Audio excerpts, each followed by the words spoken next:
Hello. Hi. I'm gonna pause the music. Yeah. I don't know how loud it is for them. I don't know what the goal of that music is, but welcome whomever is going to join us or has joined us. I'm Isabel Alvarez Arata. I'm the host of Covered in Pet Hair. I'm a journalist and writer specializing in the pet industry. And my friend Jessica is my partner in crime for these calls on Mondays, which we call the weekly pet roundup. Yes, I'm so excited. So today we're talking about this statistic that Rodney posted. Statistic. Right. Yes, exactly. We're going to talk about a lot of things, I think. I think this is a great topic. Yeah, it is. And I kind of, if you don't mind, I wanted to, let me start. Yeah, let's start on Instagram. Let me start on Instagram because I wanted to, I think I have 2 rants today. Yes! I have rants, but I love me a rant. I'm just full of rants today. All right, I invited you on Instagram. Ooh. Let us see. It never works. I guess I just need to go to, there. See, it tells me you're live, and then I ask my request to come in. Okay. Send request. There. Wave. Yeah. Yes. Okay. Thanks for waving at me. I don't know how people wave and don't touch the screen. I see that all the time. They're like, so and so waved at you, and then but they didn't move their hand or touch the screen. I don't know how that happens. Wave and don't touch the screen. I see that all the time. They're like, so and so waved at you. You see that? Wait, we're a different. Let me I don't know how that turn.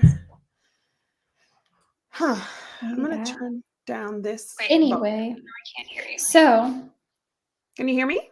I can hear you. Okay, wait. Why? Anyway, we're behind. Okay. I keep. You can hear me on YouTube. Wait. There now. Mm-hmm. Is it working? Yay! It's working. Let me angle this up a little. Ooh. Yes. Everything is set up so precisely that if I touch anything, I'm just gonna disappear. Okay, well, don't touch anything.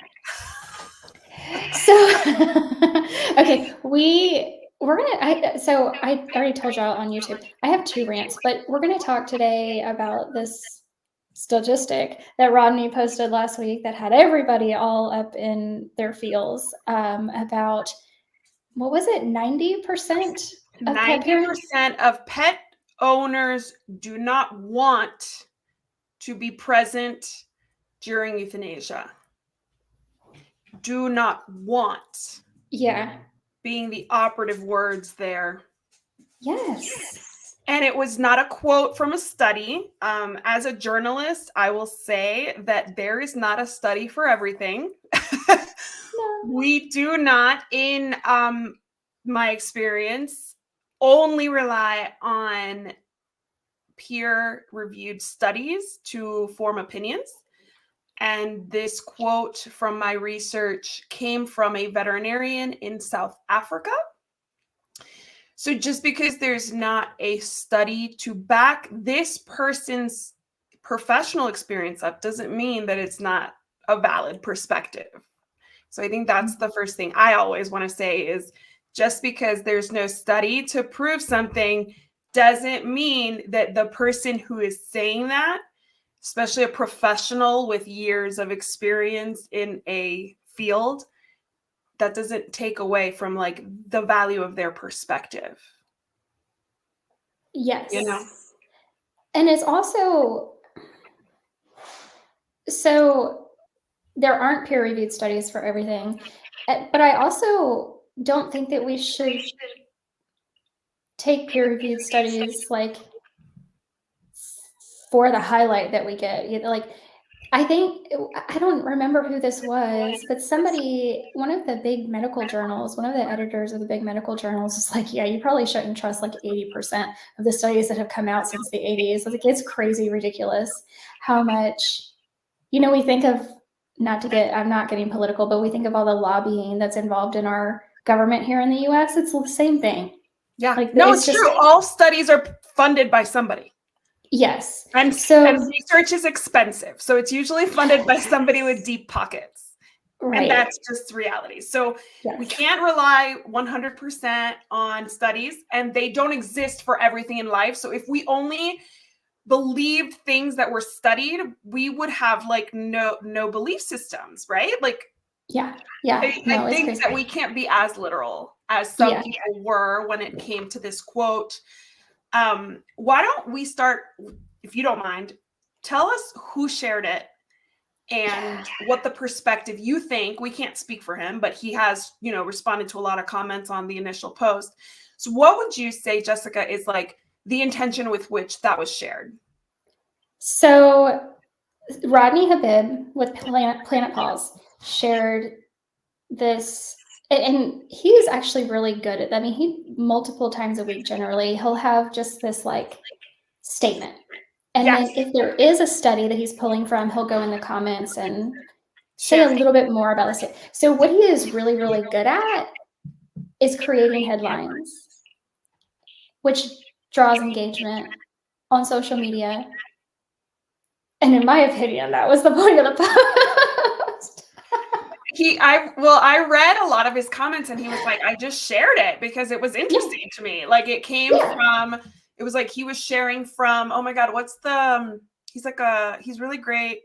He's the original post was shared by oh my gosh, he's like a motivational speaker. Oh, Jay Shetty, yes. And I didn't want to mess up his last name, so I didn't say it. But yeah, so it was shared from there. It was like, okay, just, like it was more of a touchy-feely share, obviously coming from Jay Shetty, who that's what he shares. And then it was shared by Rodney, who has a huge following in the pet industry. And he knows that the people who follow him are pet lovers and pet parents, mostly in the US and Canada, because he's Canadian, right? Yes. So it is a shocking number. 90% of people don't want to be in the room with their pet when they're being euthanized. And I shared it on my page from Rodney on my Facebook, personal Facebook. And I shared being like, that is shocking and disappointing. If you can't be there, please ask a pet sitter, dog walker, friend. All pets deserve to be loved by someone they know, because I'm not saying that the veterinarian doesn't love them or the vet tech that's there, it's not enough, but somebody that knows them should be in the room. Somebody that's comforting to them. Yeah, somebody in their life. This just popped in my head. So I used to follow this page on Facebook called Juno's Place, and I'm never on Facebook anymore, so I don't know what's going on there, but I just happened to have been given one of their posts on TikTok over the weekend, and I didn't correlate this, but apparently she had to let one of her dogs go. Ugh. And I don't know when or how long ago, it just showed up on my FYP, and it was from the dog's perspective, and it was like what the dog says when he gets to heaven or whatever you believe in, right? And being asked what happened, and he was like, I don't know, I'm gonna cry. I'm legit gonna cry. I don't know, I was just being hugged, and now I'm here. Okay, exactly. I shouldn't have said that, because now No, it's true. I totally agree. Like, that was the intention with which I shared it, right? Like, and having the professional pet sitter business owner background, we cared for thousands of pets and hundreds of families. So we saw a lot of these families facing this, and we had to put some pets down on their family's behalf because they were out of town. We had to help some families make the decision, even though we weren't present in the room. They came to us and asked, like, what are your, you walk him every day, what do you think?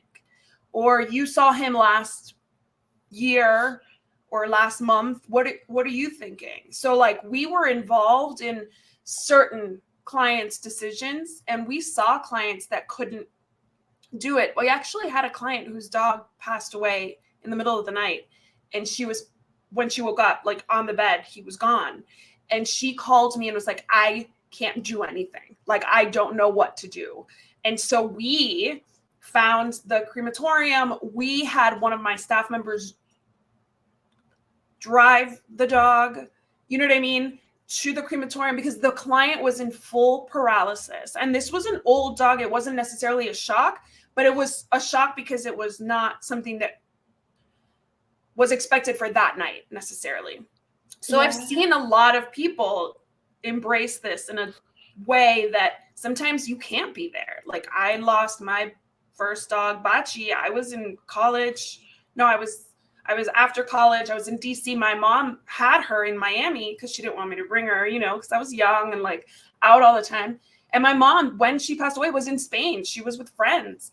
And so neither one of us got to be there. And like, that just kind of happens sometimes, right? Like, that just is out of your control at times. But I shared this post not because of the 90%. I would have shared it if it had been 50%. I would have shared it if it had been 10%. The 90% was like shocking, yes, but I also read it as don't want to be in the room. So I was like, okay, but like, nobody wants to like watch this happen. If you haven't had that happen, it's those moments, even if you're prepared for it, are so hard. And like, I always have like a physical reaction during the euthanasia, and like, obviously trigger warning, but like, I feel like physically sick. Like, I start like gasping for air, hyperventilating, I'm like nauseated. Obviously I'm crying. So like, I have a visceral reaction. So like, do I want to be there? Is that something I look forward to experiencing? No. So that's kind of how I took it. But there's also like an importance in recognizing that it is like a very crucial part of being a pet parent, and that everybody's experience is going to be different. Like, we have cultural fogs around pet parenting. We have cultural fogs around euthanasia, religious, you know, kind of limitations for in many cultures where like euthanasia is not an option. It's for anybody, not just humans, you know? So it's like, we have all these fogs around it. So that's why I shared it, to start the conversation and to remind people, if you have a pet sitter, dog walker, dog trainer, dog groomer that you have a relationship with, reach out, like let them support you, right? Because I know from my experience and from the colleagues that I have, like you, that you would be happy to be like, what can I do to support you through this? And people don't have to do it alone. And that was why I shared it. Shit hit the fan. Yeah, it's a big conversation. It's a big conversation. I turned off comments. Yeah. Because people were like, being like, in my experience, this is crazy. I'm like, okay, well, that's great. That's wonderful that in your experience, that is not the case. Bravo.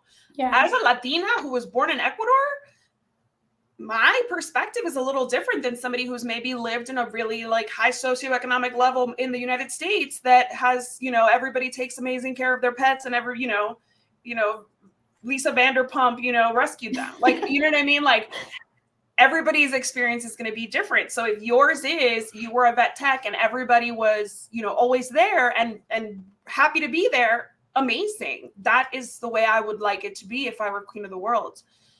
But when I realized that it was somebody outside the US, in South Africa specifically, from what I have read, so don't quote me on that, but that's where I've kind of tracked it back to, then it started to make sense. Like, yeah, there might be a cultural fog about euthanasia, about what a pet is, about what emotions you're allowed to share in this specific context. Like, there's so many cultural fogs that, you know, you personally may not be aware of, but that doesn't mean they don't exist. Yeah. I had to turn off commenting because it just got nasty. Yeah. And I think that's both like the best and worst part of the internet, because it can, if we let it can open us up to having these conversations to learn about other cultures and how things happen in other parts of the world, and allow us to, one, just become more well-rounded individuals, but like be better equipped to have conversations with other people who aren't the same as we are.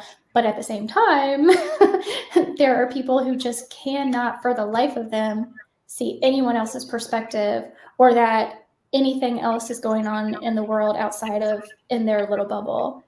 And you know what? I don't blame them for that, because on averages, right? Like if we just look at averages, the pets in the US live better lives than in a lot of other countries. So like I get that you don't want to know how pet parenting really is, or pet ownership really is in South Africa or Ecuador, where I'm from, or, you know, any other developing countries with way more, you know, pressing and, you know, dangerous things happening. Like Ecuador right now is a very dangerous place. So maybe the citizens of Ecuador aren't prioritizing pet euthanasia today, right? That doesn't mean that they won't be forever, and they won't always be, but like right now in Ecuador, you can't even leave your house, and where my family's from, for fear that you might, you know, get kidnapped, and like people ask for ransom. So yeah, pet parenting is going to look a little different there. Like people aren't walking their dogs and like taking them to like the brewery down the street to like mingle with their buddies, or the dog park. Like life is different in other places, and that's okay.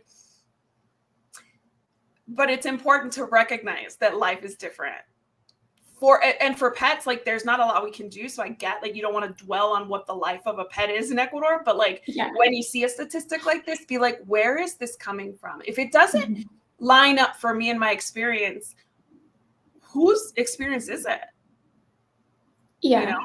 Yeah. And that doesn't mean that like we can't feel our feelings and don't have empathy for these pets. Like I don't care what the other person's like background is, experiences. I'm still going to have my feelings around what, you know, what that animal is going through. And it doesn't mean you shouldn't feel a certain way. You're allowed to feel whatever way you want to feel, or whatever way you do feel, but like opening your mind up to taking in information that's going to allow you to better understand where this is coming from is so important.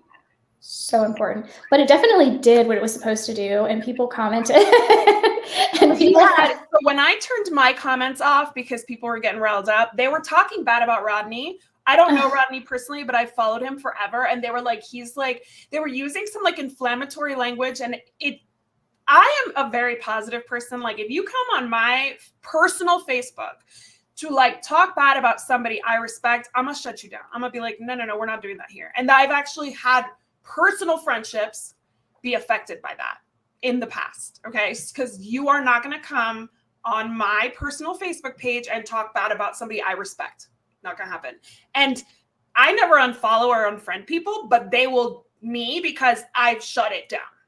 And so I was like, no, just because, you know, he shares stuff that's of value to me. So like, I have nothing but respect for him. I think he's improved pet parenting all over the world. I think he's improved the life of pets, which is obviously what fills my heart, all over the world. So like, we're not going to talk bad about the source, and we're not going to share that you don't agree with him. Like, you don't have to agree with him, but you know, like this is what he shared and this is what we're discussing. So I think a lot of it, the people who got all up in arms were just like anti-Rodney. Not because of this post, but just because they don't agree with other things that he and Dr. Becker talk about, which, you know, they're not everybody's cup of tea, and that's cool. But then, so I shut down comments because he had like 1,200 comments, and I had like over 100, and I had like 6,000 words to write last week. Yeah. So I was like, I tried my hardest to keep up with it, and then I just had to turn off comments, and then I had DMs coming in to be like, you shouldn't be sharing this. You know, it's not fact. It's not real. It's not a good look.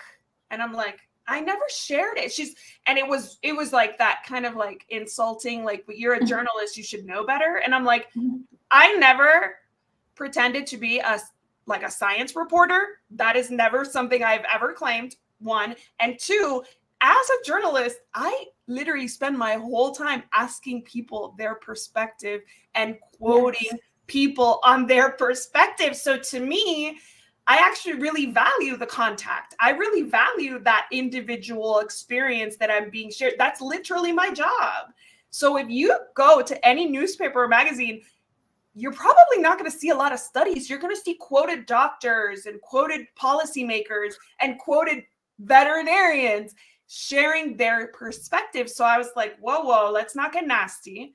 And then it was, you're being nasty and you're being short with me. And I'm like, I turned off commenting because I was done. And then you came to DM me in a way that felt combative. So like, forgive me if I'm not like jumping on board this constructive criticism you're sharing with me. And it turned into all this. And I'm like,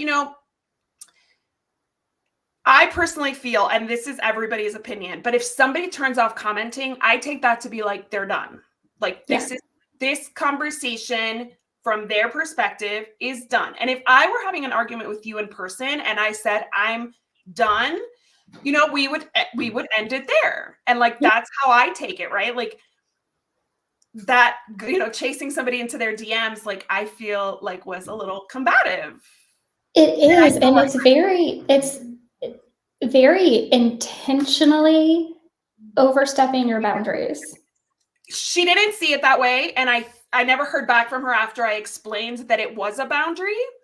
But hopefully, I think that that's one thing we can all learn is that when somebody is done with a conversation and they ask for a break or, you know what I mean? Like, it's okay. That's it. Like, just because you want to beat it to death doesn't mean you get to. No, absolutely not. Like if you can think, feel, say whatever you want. That does not mean I have to partake and I have to participate. Right. My participation in what you have going on is not required. True. And that's one of the only benefits of being an adult. I say always I don't have, that is the only thing that I can really say is so great about being an adult. And not all adults take advantage of this, but to be like, I'm not going to that. I don't want to hang out with them. I don't want to continue this conversation. Like as an adult, I embrace that freedom and that kind of like gift that I have. I know kids wish they could do it and their parents are like, we're having this conversation. But as an adult, like that's it, we're done. And I, again, when the people were talking about how the statistic is wrong and that doesn't make any sense and it's not based on a study and who did they ask? I was like, the whole point of this is to discuss. Like, what wouldn't I give to have a veterinarian that I can ask in Ecuador what their perspective is on that percentage, right? Like, is this something you see also? Or like in Brazil or in Germany or in Sweden or in Asia? Like, I mean, I would love to have like, a vet in every country that I could be like, hey, what's your perspective? And like within the same country, an urban versus a rural vet, like I would love to have a Rolodex, I'm aging myself, of people to like call and be like, tell me everything. But I don't. So like the internet's pretty much the way we would do that, right? Like, yeah, absolutely. And like you're saying, especially professionals' perspectives, I don't know how we could say they're wrong. Like that's what they're seeing. Correct. Forgive me. But yeah, but that too, the idea that people don't want to be in the room, I could not imagine personally. Like that was all I can ever think of is like just my own, but that's why people are so combative and emotional about it, because all you can think about is your own experience. And I just cannot imagine. I think I told you my first dog, when she passed away, it was at the emergency vet in the middle of the night and I wasn't there. And it's still like, there was nothing I could have done about it, but I can't get over it. I can't get over it. It's so hard. It's so hard because it's similar to like childbirth. It's the end of life. It's the beginning of life. We can't plan either one. Like a baby's going to be born when the baby's going to be born.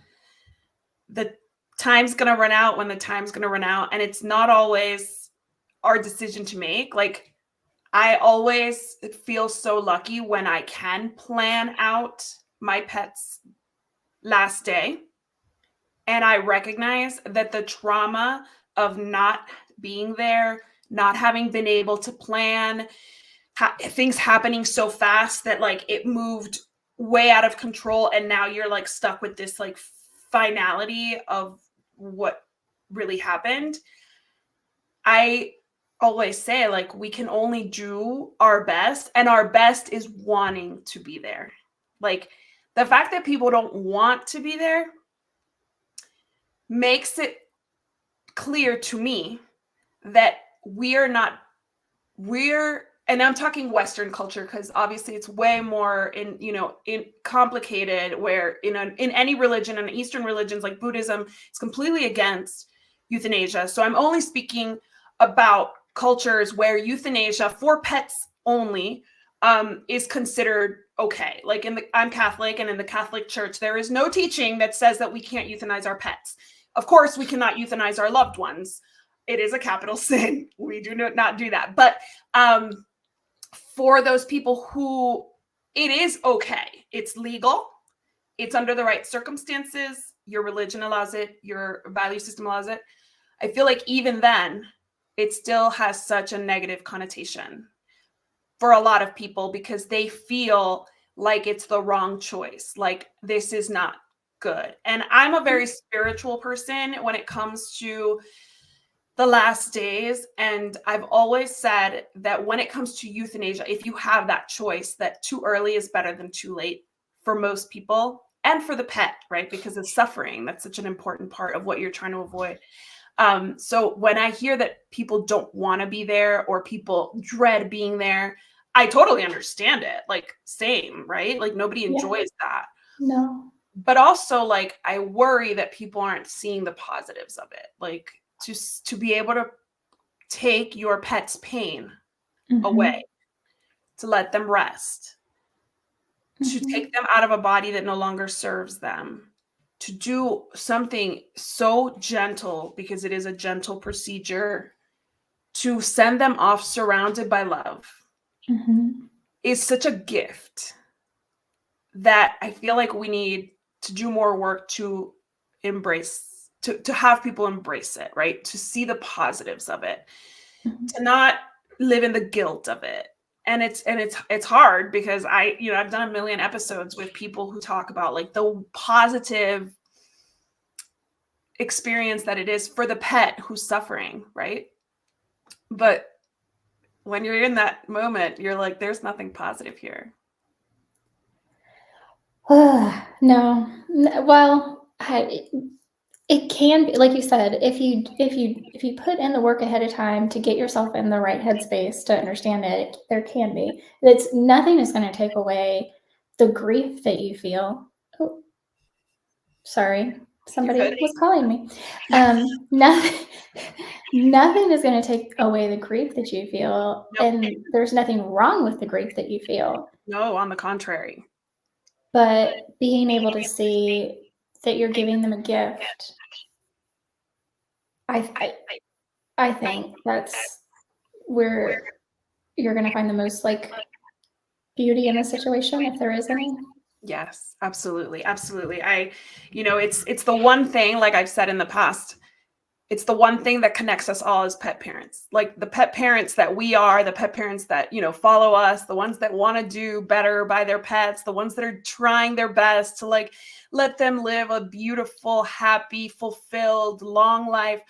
The one thing that's going to connect us, no matter what we feed, no matter where we live, no matter how often we walk them, no matter who walks our dog when we're not there, no matter what, the one thing that's going to connect us is the fact that most of us will outlive our pets repeatedly, and that we're going to have to experience this. And in my home, there will always be a pet, which means that there will always be a possibility of that decision having to be made. My 12-and-a-half-year-old dog is over here, and every day I look at her and I'm like, you're looking good. But if she gets an upset stomach, I'm like, is it cancer? You know what I mean? Because of her age and all that. So it's something that is reality. Just like, just birth and death, two realities that unite all of us, right? Oh my gosh. Yes. I feel that so hard too. I mean, Kim is only 10, but I'm telling you, everything that happens, like she's been doing 2 things that just started this year. And I'm like, what is going on with you? She's like slipping and sliding on the floors because we don't have any carpets, right?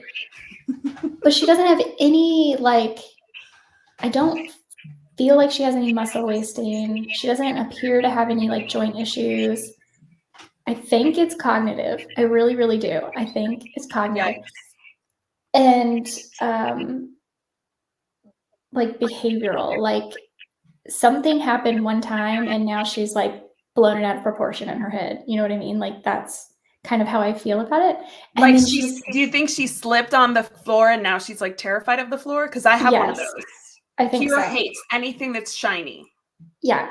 And our floor isn't even shiny. And it's been the same floor for the past 2.5 years. It just started this year. So it's not like, oh, the new floor is bothering her. Like she was fine on it for a while. Guys, Um, is her eye health 100%? that's the other thing I've been thinking. Not Like, that I'm we gonna can look do at- like a test, like this slide Right. or this slide. Right. That's the other thing I've been thinking, is just wondering. And I don't notice any other changes. Right. But that was the other thing that I was just thinking this weekend, like maybe could it I be know. that? I know. And then she's been doing this thing, like I don't know if she's getting like a kink in her neck where, and this is the third, it's just started again today, the third time this year, she won't turn her neck to the right. But she's not sensitive. Like I can touch it, I can massage it, I can palpate, like I can do all the things, and she's not reacting at all. So I'm like, why are you not moving your neck to the right? I do not understand. Right. And of course I tell my vet and they're like, huh, that's weird. See, it's funny because I have had so many old dogs recently. So like when my husband and I got married in 2015, my dogs were Oh my gosh, I'm sorry. Dr. Lori Kozier just joined us. Hello, Dr. Kozier. How are you? Hi. So happy you're here. I don't know if you saw the post that Rodney did last week about 90% of pet parents or pet owners don't want to be with their dogs in the euthanasia room, but I know you're a veterinarian, so if you have something to comment on that, please do. Please do. We want to hear from every veterinarian across the world. Yes. So yeah, that's what we were talking I've had about. senior dogs this whole time. Like my dogs were 17 when like 17 were 7 when my husband and I got married. He had 2 old dogs. Hi. And honestly, like I'm just like used to having old dogs now. So like I had 4, I'm down to 1, right? Because life. And every time Kira does something, I'm like, Right? not yet, Kira. Because I told Titan he needed to live to 15, and he did. We let him go at 15 and a half. And I'm hoping to get 15 out of her too. There you go. Tell her. Yeah, I know. Manifesting. Over 90% of her. Yes. Yes. Thank you. But do you have to ever convince them? Has there been moments where they're like, I don't know what to do, I'm scared, or I don't want to be in there, especially maybe a male pet owner who doesn't want to lose control from the experience? Not to, but that's another cultural fog that could happen. Yeah. I mean, I know I have talked to some of my veterinarians in the past, and they have said that most people stay, but that they have had to explain to people that when you leave the room, if I have to take your pet in the back, they are looking for you. Yeah. Like they have had to tell people that, and then they're like, oh, okay, yes, I'm going to stay. I'm going to be here. Yes. Yes. And it kind of makes them realize like, oh, like this is important. Yeah, sometimes we don't know any better, right? Sometimes we think, is it better for me not to be there? Like, is my loss of control or my inability to hold back what's coming worse for my pet? Like, I know a lot of people think that. So a lot of it is education, like where the vet says, no, it doesn't matter. You can cry. You can, like what I do, cough. I cough constantly. It's so weird. It's just like a visceral thing. It's happened 3 times. with my old dogs, my dogs, because I helped some dogs and cats transition that weren't mine. And I still cried. You know, they were my clients' pets. And it's still so sad. But like, obviously, the visceral reaction was just with mine. But I've never even thought about it. I'm like, I'm going to be there. I don't care if my crying upsets them, because usually it happens after they're sedated anyway. But I will be there. Like, that's just what's going to happen, because I know that my pets don't care about that. Like they asked to stay. The guy's not that different. That's good. I don't know where you're located, but that's really good news. I love that. So she's in like upstate New York, I believe. Good, I believe. But yes, no, when I have had to do it, and I have had to do it like 6 times now in my life, maybe six or 7, and I'd have to go back and think, and I don't want to. I am a blubbering, like, I don't know how I have this much liquid in my body mess. I can't. I mean, it is so difficult, and yet I've never even considered not being with them through it. Right. Because it's not about me. It's not about me at all. Well, I'll tell you from the Latin perspective. I'm Latina. I was born in Ecuador. My family's from Spain, and I was raised in Miami, surrounded by Latinos and machismo and all that. We're a great culture. So that is not to say anything bad about. There's nothing I'm more proud of than being Latina. But for example, my mom was raised to be pretty stoic. So when it was time for her to say goodbye to her dog, thankfully I was in Miami for that, and I was with her. My sister was visiting, and my sister was like, you go, to me, because she was like, I can't handle it. So I went, and my mom had never done this before. In the Latin culture, a lot of times the dog just dies. They're outdoor dogs, or they get hit by a car. So you don't make that decision. Like, in the Latin culture, you know, a lot of us had like outdoor cats. So like, you just never saw the cat again. Like, you know, when I grew up next to 2 crazy cat ladies who literally, like, there were the feral cat communities, one on each side of my house. And that's how I grew up loving cats. But yeah, I was so impressed with my mom because she held it together. But she comes from a culture where that was just, you know, that's just how she was raised. And when it was done and we walked out, she said, that's the hardest thing I've ever had to do. And I was like, well, you could have fooled me, because like you looked completely. She's like, that is the hardest thing I've ever had to do, because that was her dog of like 15 years. And that was just them too, because she was an empty nester at the time. So like, I think a lot of it is not having the support system, right? Like, she wasn't, I don't know if she would have done it by herself. I don't know if she would have gone by herself. It just so happened I was there, thank goodness. Yeah. But I don't know. So Dr. Kosher says those that don't stay usually have some trauma in their lives or something they haven't processed, yes, or they stay at least until pre-meds have anesthetized the pet. Yeah. Let me tell you, I had a Chihuahua, and that might have been the hardest decision I've made, because she was completely there mentally, but her body couldn't do it anymore. Right. And so I struggled with it, because I'm like, she's there. She's connecting with me still, but she had a collapsed trachea, and she, for like 48 hours straight, hadn't slept because she couldn't stop coughing. And I'm like, we can't let her live like this. And this was before I knew about, you know, of course, maybe 3 months later, I saw somebody talking about getting like an oxygen tent, doing all these things. But this was things I didn't know at the time. And she was too old for the surgery and all the things. And the vet came to my house and gave her the like sedation part of, you know, the first part. And let me tell you, this Chihuahua did not stop barking, would not, like, they left the room so that we could have time with her while the sedation meds were. They walked back. She just right back at it. Like, it was weaker because, the sedatives. But she was just like, no, these people are in my house and they are not supposed to be here. And I was just like, oh my God. And it was just that more of like, she's there. This is her. Her personality is still all there. But like, I can't let her live this way. Same. So that was Titan's experience for sure. And I actually have Madison Moreno on Facebook saying goodbye and being there is the hardest thing. Kills me every time, but I have to be there to hold them. And like, that is the gold standard, really, truly. Being there, holding them is the gold standard. And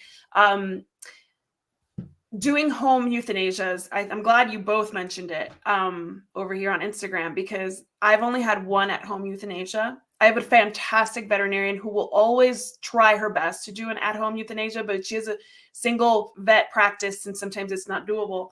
But she did it for my first dog, Socks, the first personal dog I had to euthanize. And she came to our house June of 2020 during the pandemic. So because she was doing a lot more home stuff and not bringing pets in. So she was like trying to see all the pets in one home together, right? So she came to euthanize Socks, and it was the most beautiful. And I had just had a baby. I was 3 months postpartum. My toddler was 2.5. And so Chris and I could both be there, but he could like man the kids and like, you know what I mean? And she was in her home, and we actually said goodbye in the backyard. And she just like laid rested right on the bed that we put out there under the tree. She would always like nap under, and it was just so beautiful. So if you have the opportunity to do that, I do think it adds an element of peace for everybody involved. And then of course you're home, right? So like you're in your sanctuary, they're in their sanctuary. So there's less stress of the transport, and just like that drive to the vet is gut-wrenching. And scary for some pets, and they don't like to be in the vet's office to begin with. But then also, and the reason why I started doing it in home wasn't for my comfort, though I have had experiences like that. It's for my other pets. So they realize it's not like, oh, I took somebody away and they're never coming back. They never ever come back. They see what's going on, and they can inspect that their friend is no longer living, and they can be part of the send off, or whatever is 100%. So Titan was still here when Socks was when we said goodbye, and he was the only one here at the time. The other dogs, my husband had just deployed, so the other dogs were in upstate New York actually with my in-laws. And so we thought Titan would not last long after Socks. They had grown up together. They were best friends. We thought he was obsessed with her. He did not have any of the like grieving symptoms. He was so at peace with it. He had like seen her decline. He saw her pass. He was right there, like sniffing around while the procedure happened. And I do attribute a lot of it to him knowing, because he was a bit of an anxious dog. So I think he would have been like, so what happened? But he was definitely so at peace with that transition, more so than he was when we had to say goodbye to Radar, who he really liked at the vet. And that was only, again, because it was kind of an urgent situation and the vet couldn't get out to come to us. And I wanted that vet. So Madison's asking, can at home be done for kitties who are afraid of other people? Absolutely. I think that they'd probably do some kind of medication prior to calm them. Mm-hmm. I think you would probably know better. Yeah. Talk to your vet about it for sure. I mean, most veterinarians that I've dealt with are willing to do whatever it takes to make the pet as comfortable as possible. Yeah.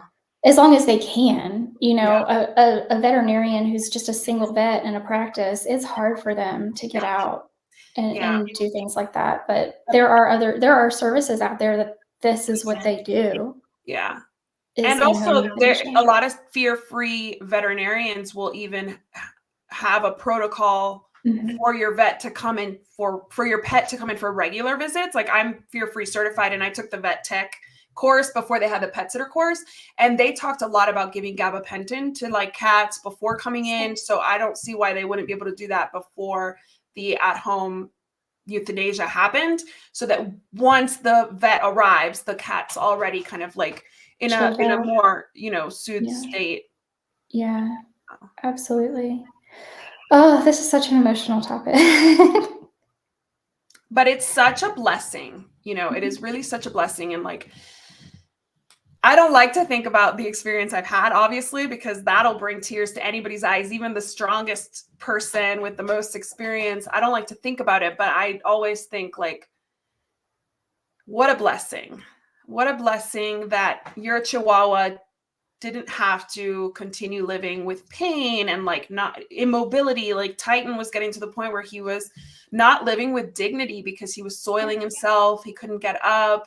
He was slipping and sliding all over our floors, no matter how many rugs I put down. And I was afraid that the next day could be a broken hip. And that's a lot more painful, right? So I was like, at some point I have to make a decision to take his pain away. And I heard this quote, and I don't know who said it. It was a pet sitter in one of my pet sitting groups, and I attribute credit if somebody wants to claim it. But it was, you take away their pain and you make it your own. Because of course it's a different type of pain. You take away their physical pain and make it your emotional pain.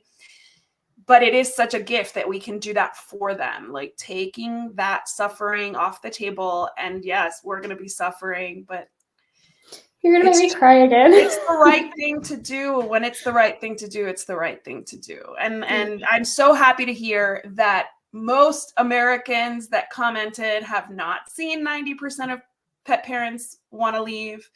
I do think it's completely cultural. I do think it's completely, there's very nuanced, you know. I have to ask my dad, to be honest with you. My dad's in Ecuador, and he's a huge animal lover, and I have to ask him, are you there? Is that customary? You know, like, do you take your pets? Does your vet come to the house? Like, I don't know. And he's had plenty. So it's things that we don't know and we don't ask maybe. And especially in my culture, I feel like it would be a good conversation to have with my dad, just to normalize this. Because it is, again, it's something we will all experience. Oh my gosh. Won't we all? And it's never easy. Even if they go on their own, it's just never easy. You know, that's interesting that you should mention that, because recently one of my husband's friends, who's I believe younger than my husband, and here in El Paso, I don't know what his background is, like, but he was like, I don't want to euthanize my dog. I want him to die naturally. And he had cancer, and it was like really bad. And he was asking my husband for tips on like pain management and like how to keep him comfortable. And so my husband's very also spiritual, very much a dog lover, and like a very warm and fuzzy type. So he was like, do you mind if I ask you, like, why aren't you considering euthanasia? And he said, I just want him to go on his own. And Chris was like, why? Like, you know what I mean? Like, what makes that better, right? So like, it was like this really good conversation they had. And the next day he actually took him in, and the vet was hoping he would do that, right? Like the vet was like, this is only going to get worse. Like that there's no fixing this. And it was a very aggressive form of cancer. It was a very young dog. So it was super, super tragic. And thankfully he went to the right person, my husband, who made it okay, right? Like who said, it's okay to do either one. Like you can let him, like no judgment if that's what you choose. But like, that's not your only option. So just know that it's okay if you choose something else. And I mean, I can see that, like, especially, I don't know if I want to say it this way, especially those of us like maybe in the more natural holistic space, like we do want, like, we can get so like fine-tuned into everything natural, everything. And like, can we get to that point where we even want all death to be natural? And is it wrong if we don't? Like, that's a whole big conversation. Yeah, that's another conversation for another time. But I will tell you this, I have a grandmother in assisted living, and I talk about it every time my mom comes to visit. we talk about how we understand mercy killing, like, like where it's legal, for humans. We totally understand it. Would we do it? We don't know. You don't know until you're faced with that. But yes, like you get to the point where you understand that, because you're like, okay, yes, of course, when the body's ready to go, it's time to go. I'm Catholic, so we don't play God, right? We don't play God. Yeah. And everybody goes, or is born and goes when it's their time, right? That's my belief system religiously. But also, I have had personal experiences with humans that I would have loved to have the option to euthanize them. And my grandfather comes to mind. When he passed away, he lasted a lot longer than anybody thought he'd last. And it was really traumatic for everybody. And he was uncomfortable. So let's see, as Dr. Becker says, not addressing pain in whatever way is needed is not natural or holistic. I love that. That is so true. I do too. And because we can get into this like really long philosophical conversation where I actually don't want to get into a philosophical conversation about it, but because I think philosophers in general just drive themselves literally mad, because the answer isn't out there for us to find. It isn't. We have to do the best we can and trust our own gut feeling and intuition. And I so appreciate, Dr. Tozer, that you said that, because for me, that absolutely, and I think whatever we can do to give ourselves the best, our pets, the best quality of life possible, that's the best we can do for them. Yes. And I will always be a believer that there's no perfect time. So if you're waiting for the perfect time, I hate to say it, but it's not going to happen. I mean, very few people will say that it was, perfect timing. You'll know when it's a proper time, an adequate time. And your veterinarian is always going to be that last, like that check and balance, right? Like they're the checks and balances. Because if it's not the right time, they won't do it, right? Like they'll advise you not to do it, or they will ask you if you're ready. But if you go and you say, I'm ready to say goodbye, and they agree with you, that's what's going to happen. So like trust your veterinarian and your relationship with them as well. When I took Radar in to say goodbye, my veterinarian, who loved him and they had a great relationship, she didn't even examine him. Like we had spoken on the phone. I had told her the symptoms. She knew his history. And so there was no examination, just like with Titan, right? With Socks, she got sick. So yes, we needed to make a determination of what was going on. What were the options, but at some point your veterinarian's going to say, I'm so sorry for your loss. What can I do to support you during this process? With my last euthanasia, my son came with me. He was 5, and the veterinarian, Noah, was like, I want to go. I want to be there. And I looked to my veterinarian and I was like, you're the expert here. What do you think? And she was like, I think it's great. So he came with me, and it actually eased my reaction, because I explained it to him in ways that reminded me of why we were doing it, right? Like I was like, this is the time to say goodbye. He's not in pain. He's going to run free, blah, blah, blah, and I was saying these things out loud for his benefit, but obviously my heart was hearing them too. Yeah, for sure. Madison said that she was watching one of Dr. Becker's videos about end of life, and it helped her because beforehand she wrote down her intentions about what she wanted to do, how long she was willing to go once the pet was sick, and it helped her think straight. That's a really good idea. And there's also an actual like questionnaire now that you can use. I can't remember the actual name of it, but it's like end of life pet questionnaire. And it will, how many good days versus bad. Yes. Are they mobile? Are they eliminating normally? Are they completely incontinent? Are they covered in their own feces? Like all those, it asks you very specific questions, very objective, no judgment questions. And then at the end, you kind of determine where the quality of life, it's the quality of life scale, I think it's called. And I think that's those kinds of things are such good resources when you can't think straight, you can't think for yourself. And that's really, it's something we should all speak think about long before we're in that position, for sure.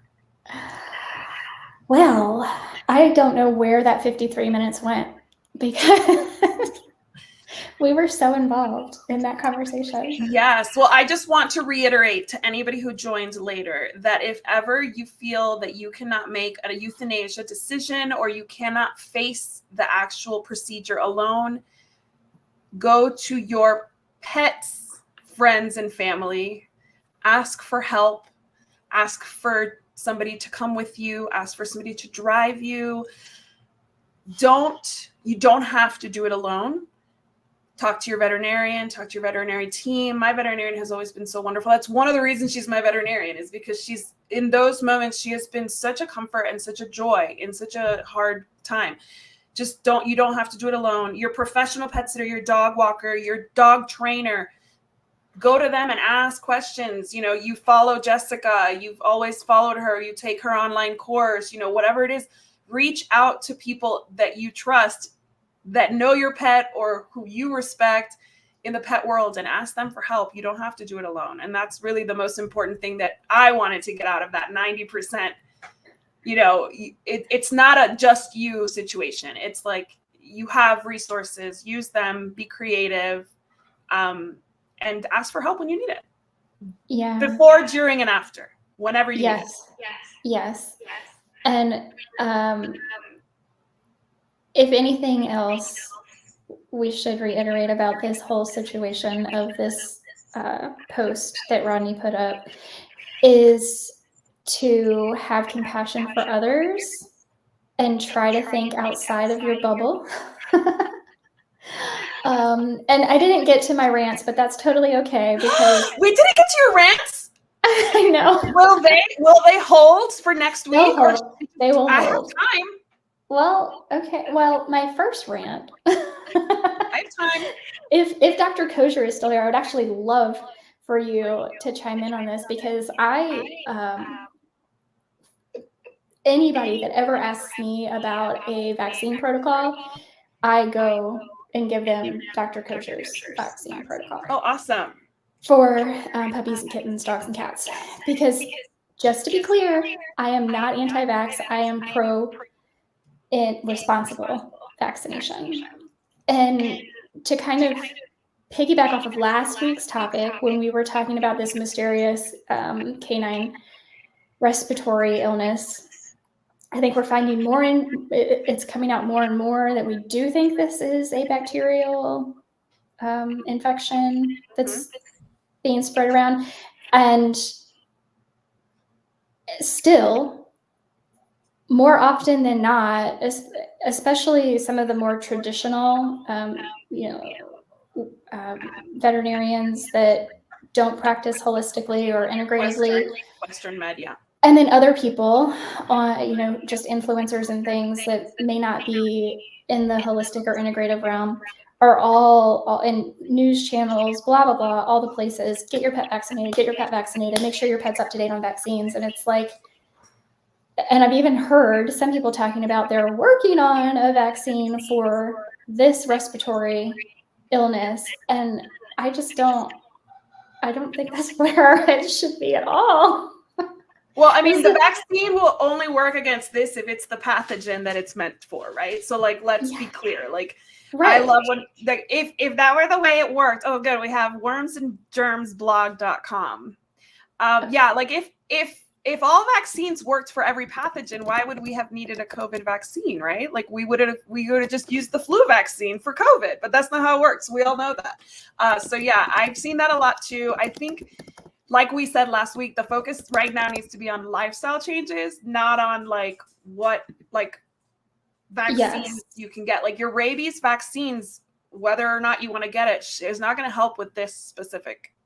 Yeah, I just Googled this Dr. DeBovie at Cornell, respiratory things being overblown. Yeah, absolutely being overblown by the media. Well, so I shared last week that I think from my research, the University of New Hampshire has identified this a year ago. So this is not new, first of all, and it's not really spreading as fast as they want us to believe. So yes, there have been some dogs that get very, very sick. but like the panic. Yeah, microplasma, that's what I'm seeing too, which will make, yeah. So I'm sorry, for those who may be just listening to us, Dr. Kosher is saying this respiratory illness is being overblown by the media. Absolutely agree. And she also says it appears this disease is being caused by a mycoplasma, which will make a vaccine very difficult. Again, yes, that's also what I've been looking at. It just doesn't make sense that, but of course that's what the media is saying. You know, vaccinate your dog, and it's like, why? Well, Where is our critical thinking? If they don't have any other advice, I feel like they just, that's like kind of like the safe advice. Like, don't go to the dog park, you know, avoid but is it boarding, a safe and advice? then vaccinate your dog. Exactly. But it's, you know, it's, again, it's like, we all know that what decisions we make personally for our pets, for our kids, for ourselves, like, you know, we're not always going to agree with the study, with the media, with the this. You have to do what works for you, and you have to be specifically for this virus, which is regional. You have to be common sense about it. Like, if I have not seen any confirmed cases in Texas, I'm not going to run to the vet and be like, my pet needs all the vaxes. Like, first of all, financially, that might not be feasible for some people. So, like, don't panic. It's not even in your area yet. So just, you know, make the changes you need to make based on your situation, and don't panic. But the media, of course, is going to be like, this is terrible. Everybody, you know. So I actually got to be on the news about this last week. Did you really? Why did I not see this? I did. It's my local news, and I did an interview about it, and they actually put on the news, I got to say that what we really need to be doing is focusing on our dog's gut health and getting them on a fresh food diet. Fantastic. And onboarding probiotics.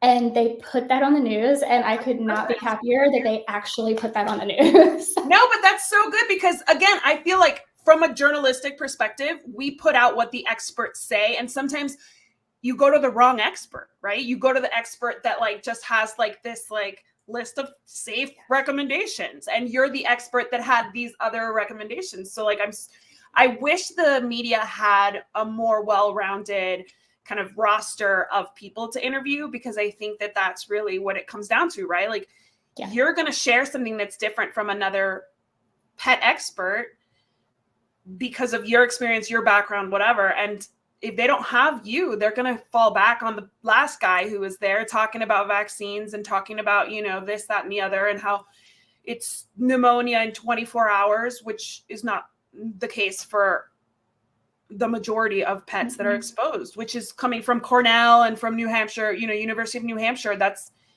all of their researchers are saying, like, this is not as serious. Like, don't panic.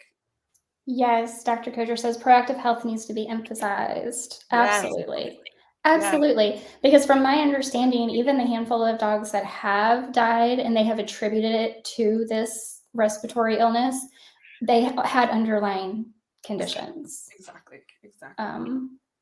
Is my understanding. So anyway, that was my one. Okay, so what's congratulations on being in the news. Why did you not tag me and like tell me so I could like celebrate this? Because this is great news. I love to see you doing things. Next time I want to see it. I want to share it. I have. I put a reel up. I think did I put a reel up? I think I put it. Maybe it's just a video on Instagram and not a reel. But yeah. So. What was my second one? Oh, and it kind of ties into this, like how this whole thing started and being critical thinkers, but also, okay, no, the second one was about like not engaging, which we kind of talked about earlier, not engaging and fueling people online who are just online to argue. I don't know what this is about. I don't know why people do. I kind of know why people do this. And honestly, I feel really sad for a lot of these people.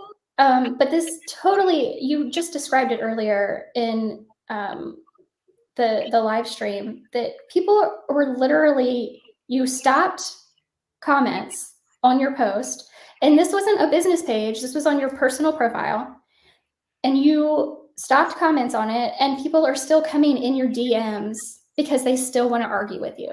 Yeah, I had to put a second post up.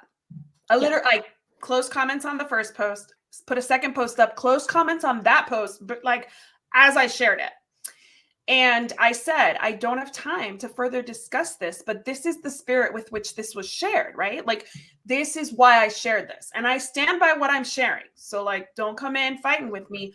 But what's interesting, it's interesting you should say that, because yesterday night, and I don't know if it was posted yesterday, but Danielle Lambert, who is a veterinarian coach. So like she helps veterinary practices grow, and she does a lot of marketing and coaching with them.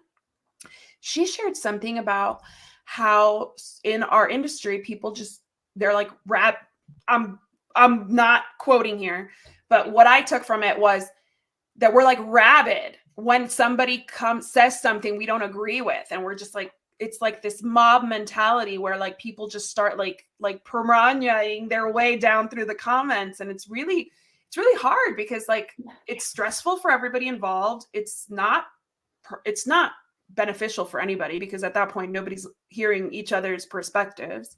And she shared, I think her name is Danielle Lambert, and she shared a wonderful post where it was like, enough is enough, like, you know, veterinarians need to support each other. And I don't think it's just veterinarians. I don't know what incited that post, but it's dog trainers. I mean, we hear about dog trainers fighting constantly. Mm-hmm.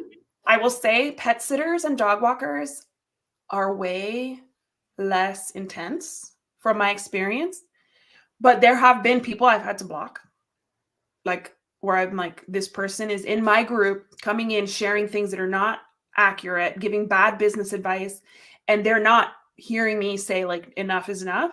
So I had to block. But like, for the most part, dog trainers, like the you versus me is so intense. Oh, Dr. Kosher, I do. She says, you have no idea how the trolls come out, gotten threats, told I was dangerous, should die. Dr. Kosher, I have had people tell me the exact same, not only that I should die, that my pet should die. Have killed dogs, was only out for money. Yes, no, I completely understand that, like, I believe you wholeheartedly, because people are, and I actually think, I just think that they have nothing worthwhile. And I'm not saying this in a mean way. I'm actually saying it because I feel bad. Right. That people don't have anything like worthwhile in their lives going on, that they spend their time arguing online. And so I have a veterinarian that I follow who is on the path, I think, of becoming integrative, because he does have acupuncture onboarded in his clinic. So maybe, I don't know, maybe he'll go the distance, who knows? But anyway,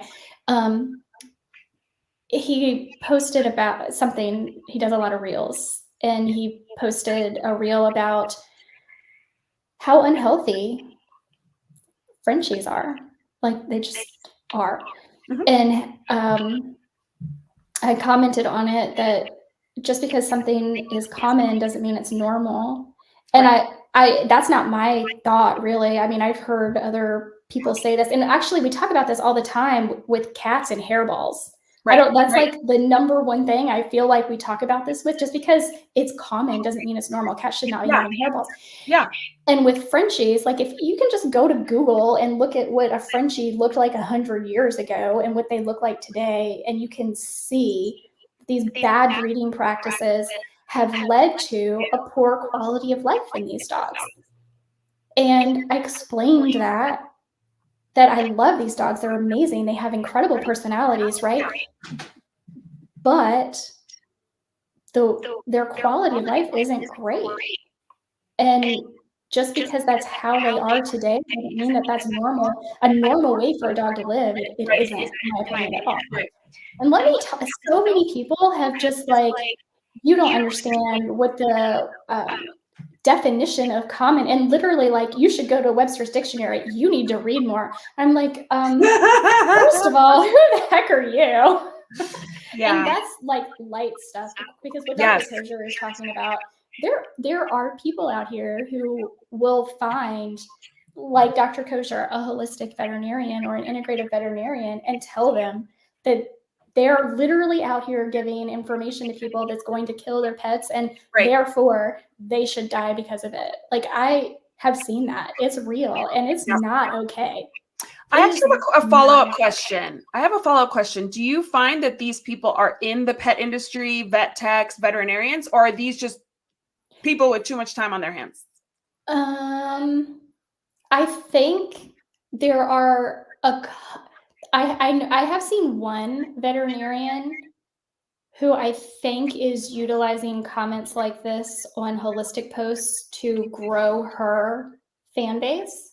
That is definitely a strategy. And I have seen a lot of people that say they are vet techs, they are students in veterinary school, that identify themselves in this way. And I see these in clusters. Like, I wonder if it's part of a curriculum somewhere to go troll the healthy pet space. But anyway, especially when it comes to food. But Dr. Kosher says it's not just Frenchies. No, you're absolutely right. Yeah. Many breeds have suffered from popularity and irresponsible eating. Absolutely. Skept vet. Ooh, I bet that. So that's one that probably is out there saying all the negative things about our favorite holistic veterinarian. Well, I don't know who Danielle Lambert was talking about, but she was specifically referencing the veterinary community and something that happened. And I'm not trying to gossip, but like I was like, ooh. And I did comment being like, I've never seen anything like the mob mentality that happens. It happened on my post last week, right? Like, where it was like one friend was like encouraging the other, and then like they don't even know each other, but now they're on the same side, and that side is against my side. And now it's like, we're gonna take her down for this post that she shared, you know, like, because I felt like it on my personal page, right? Like, yeah, it's crazy. But I think as far as like just whether it's pet owners or just an average person not involved in the pet industry that's making a lot of these comments, they absolutely do. And I think that you're always going to have trolls. And so some of them are just trolling. Some of them are just arguing for the sake of arguing. Like, this is the only maybe social interaction they get. I don't know, but I can see that happening. And it's like, you know, when we're talking about dog training, any attention is attention, whether it's good or bad, right? Like, especially on social media, literally, you're trending. Like, that doesn't matter why you're trending, but you're trending. Yeah.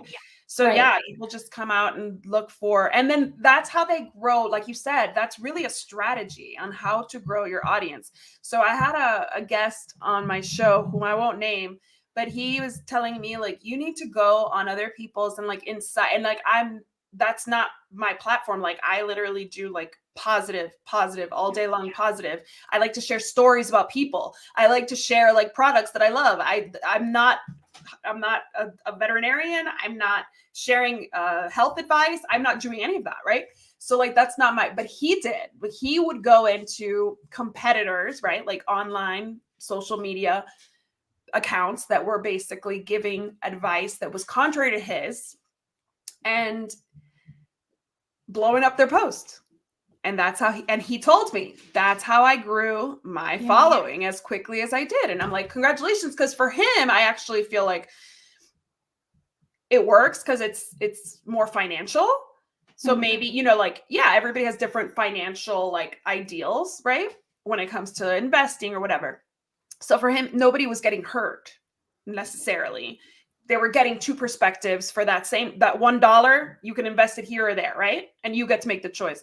But when it comes to pet parenting, I feel like I always believe that people and veterinarians and vet techs and influencers and, you know, anybody, groomers, dog walkers, dog trainers, we're all doing the best we can with the information that we have. And you can ask anybody in the industry that what they did 10 years ago is different than what they're doing now because of all they've learned, right?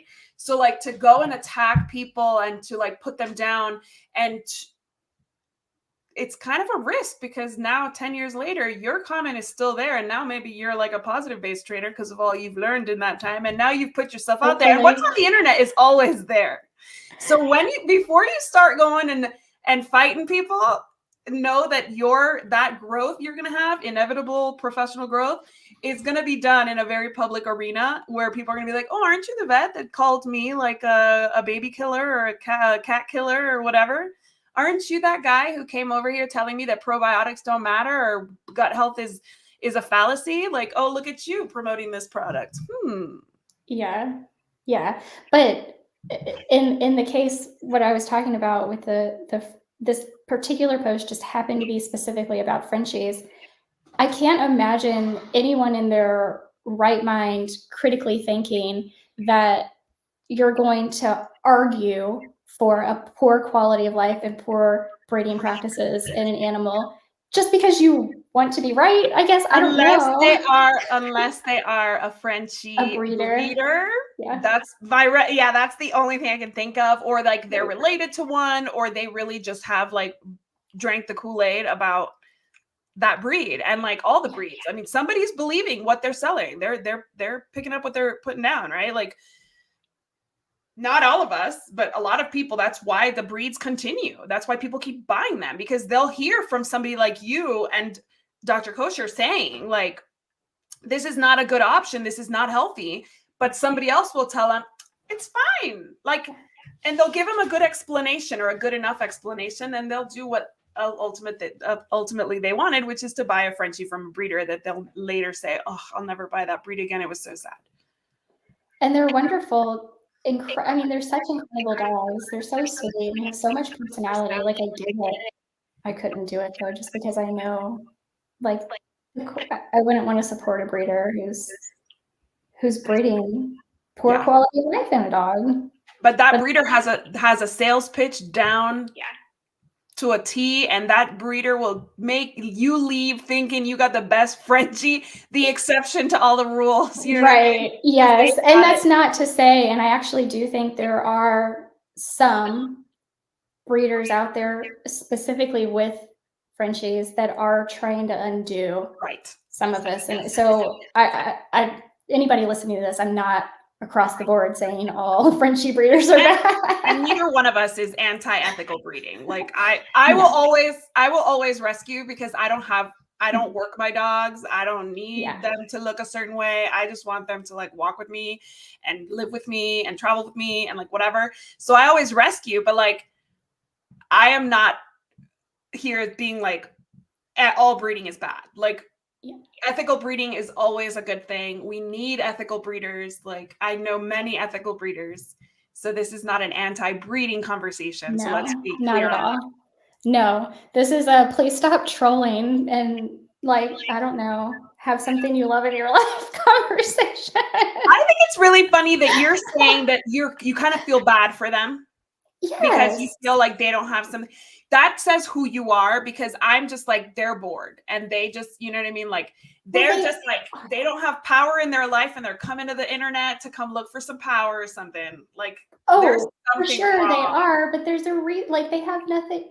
And I'm not saying, I don't know any of these people. I can't say for sure that this is the case, but I feel like psychologically, that's just where, like, if you have a beautiful, fulfilling life, you're not going and arguing with people on the internet all night long after you get off work. That's not what you're doing, right? No. God, I wish I had that kind of time. Right. Sorry, kids, you can go take your own baths. I'm here on an internet fight. Like, I wish I had that kind of time. My kid's like drowning in the bathtub, but I'm like getting my zingers in. Like, seriously, like, what is your priority? Like, your family, your friends. And the great thing about the internet is the unfollow button. Like, let's just, if you don't like what I posted, move on with your day and unfollow me. Like, and I'll do it to you. Like, there are people who share things mostly about their love for their spouses that I'm always like, oh my God, is this the only thing this person shares? You know, not all of us are going to like everything that everybody posts. Okay. So Dr. Kosher says, there is a movement among many of the brachycephalic breeds to change some of the impaired airway traits Ooh. Even a certification scheme to grade the impairment to help preservation breeders make better decisions. So when you Hey. say scheme, I feel like you're not for this. Is that not something that you're for? Or is that something that, you think would be beneficial? Because I know it's so hard to regulate anything in the pet industry. Yeah, I mean, it doesn't matter what you do, you're going to find people are going to find different ways to make money off of any and everything. And that's not necessarily always a bad thing. But there's always room for skepticism. Yeah. Yeah. Yeah. Healthy skepticism, yes. Yes. Healthy skepticism. Instigating fights, no. Yeah. Right. Ask clarification, clarify, make sure you understood the post, ask all the questions you want, but don't go in looking for a fight. And I feel like that's just how we are. It is the holiday season. So if you feel like something's going to, for lack of a better word, trigger you, maybe just take a break from the social media for a while, Yes. I think we could all do we strive to take travel vacations every year. How Yes. about we strive to take social media vacations every year? I don't know if we can do it as business owners, but the average person who's just consuming content, I don't think we can take breaks from creating content, but we can certainly take breaks from consuming content. Absolutely. And it's really something beneficial for everybody at some point during the holidays to just be like, I'll share my photos of my wonderful family gathering 2 days from now. I don't have to be live streaming my, my caroling around the neighborhood. Oh, now I'm going to live stream it. No, I'm just kidding. I mean, everything is content. Everything is content. Everything is content, right?